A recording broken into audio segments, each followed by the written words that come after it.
صلی علی رسوله الکریم اما بعد اعوذ باللہ السمیع العلیم من الشیطان الرجیم بسم اللہ الرحمن الرحیم یا ایہا الذین آمنوا کتب علیکم الصیام کما کتب علی الذین من قبلکم لعلکم تتقون۔ حضرات محترم، گزشتہ مجلس میں ہر نیک اعمال کے متعلق یہ بات عرض کی تھی کہ نبی مکرم صلی اللہ علیہ وسلم نے ہمیں یہ تعلیم فرمائی کہ انما الاعمال بالنیات، اعمال کا دار و مدار نیتوں پر ہے، اور نیت کے متعلق یہ بات عرض کی تھی کہ نیت کچھ کلمات کو ادا کرنے کا نام نہیں بلکہ النیت عزم القلب، نیت دل کے ارادے کو کہتے ہیں۔ میرے عزیز بھائی، جب اللہ نے ہم پہ روزے فرض کیے اس وقت ہمارے اور اہل کتاب کے روزے میں کوئی فرق نہیں تھا۔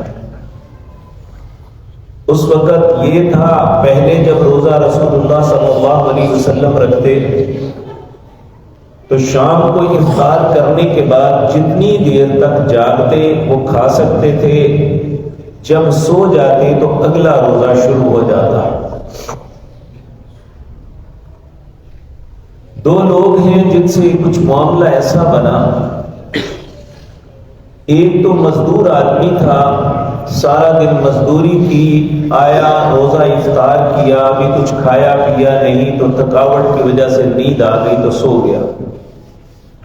اگلا روزہ شروع ہو گیا، صبح پھر مزدوری پہ گیا تو جب دوپہر ہوئی تو بے ہوش ہو کے گر پڑا۔ لوگوں نے رسول اللہ صلی اللہ علیہ وسلم کے سامنے اس کی اس تکلیف کا تذکرہ کیا۔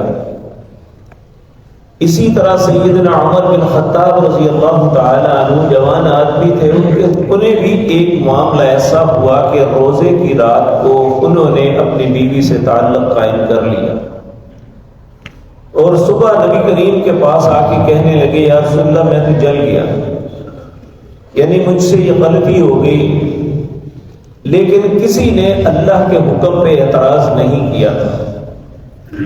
تو اللہ رب العزت نے امت محمد الرسول اللہ صلی اللہ علیہ وسلم پر پھر یہ احسان فرمایا کہ ہمارے لیے رات یہ آرام اور کھانے پینے کے لیے مقرر فرما دی، اور نبی کریم صلی اللہ علیہ وسلم نے فرمایا اب سحری سے اپنے روزے کا آغاز کیا کرو۔ پھر آپ نے اس کے متعلق تاکید فرمائی کہ تمہارے اور اہل کتاب کے روزے کے درمیان فرق یہ ہے کہ وہ سحری نہیں کرتے، تم سحری کیا کرو۔ پھر آپ نے فرمایا اللہ نے تمہاری سحری میں برکت رکھی ہے، تو کوئی بھی شخص یہ بات یاد رکھے کہ جان بوجھ کے بلا عذر 8 پہر کا روزہ رکھنا جائز نہیں ہے۔ اگر کسی وقت وہ سویا رہا یا کوئی مسئلہ ایسا بنا کہ وہ صبح سحری نہیں کر سکا تو الگ بات ہے، ایسی صورت میں وہ اپنے روزے کو کنٹینیو کر سکتا ہے، لیکن جان بوجھ کے سحری کو نہ کرنا، اس بات سے رسول اللہ صلی اللہ علیہ وسلم نے منع فرمایا۔ آپ نے فرمایا 3 چیزوں کے اندر اللہ نے برکت رکھی ہے۔ نمبر 1، جماعت کے اندر، یعنی جہاں بھی مسلمان مل کے کوئی کام کر سکتے ہیں وہاں اکیلے کام کرنا منع ہے۔ نماز ہے، جب نماز باجماعت ملتی ہو تو اکیلے نماز پڑھنا درست نہیں ہے۔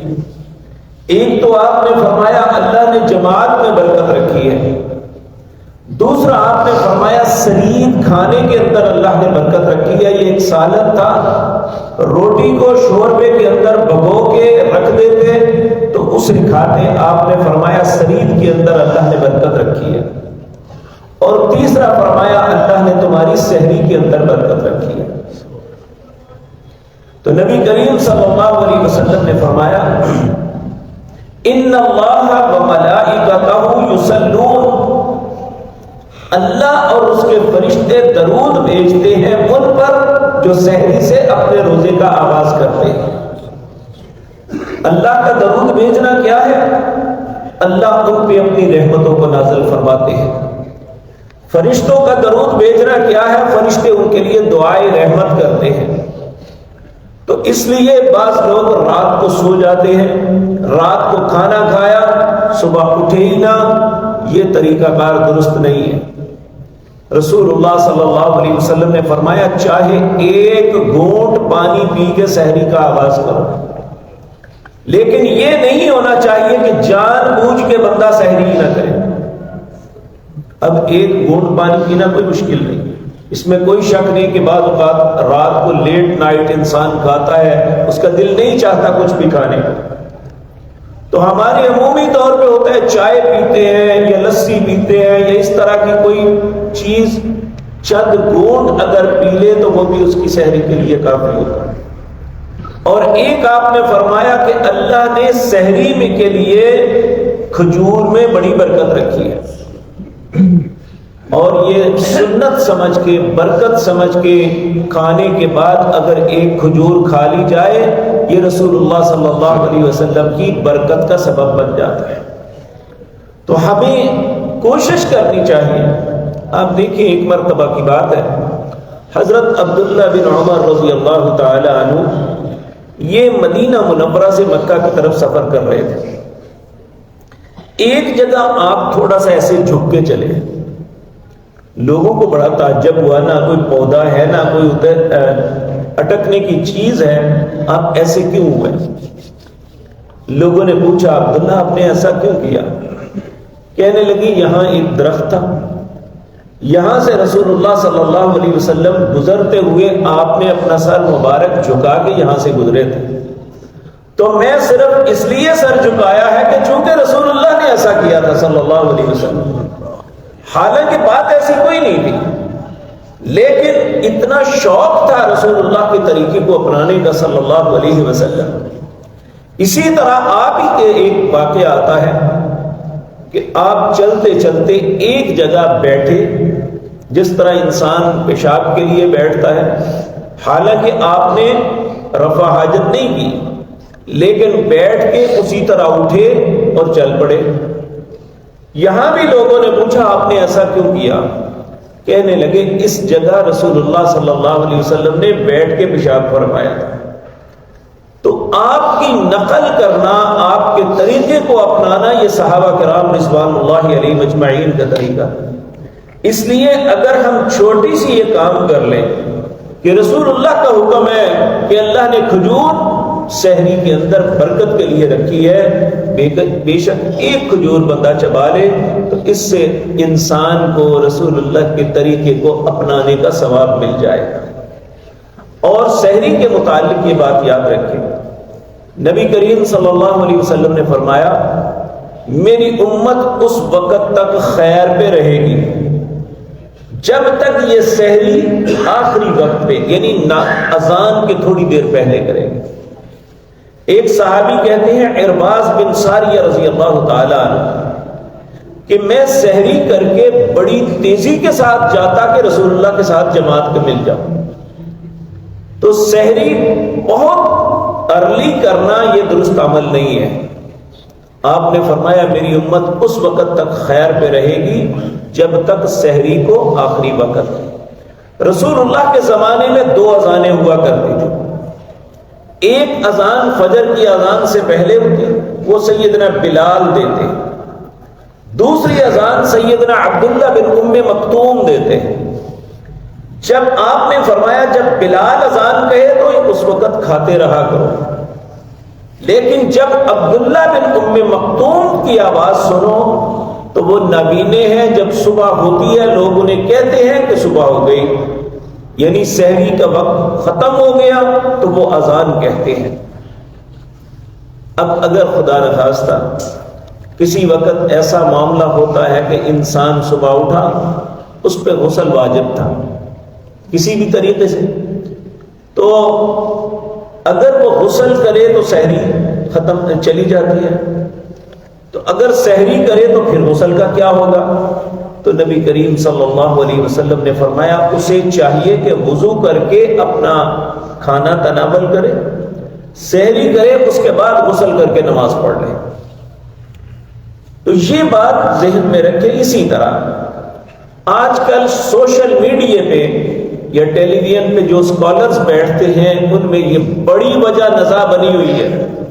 جو لوگ فقہ حنفی کو فالو کرتے ہیں وہ کہتے ہیں جی سحری سے 2-3 منٹ پہلے احتیاطاً ختم کر دینی چاہیے۔ وہ اذان سے پہلے مسجدوں میں آواز دیتے ہیں جی روزہ ختم، سحری بند کر دو، جبکہ رسول اللہ صلی اللہ علیہ وسلم کا حکم ہے۔ یعنی پتہ نہیں احساس ہی نہیں ہوتا۔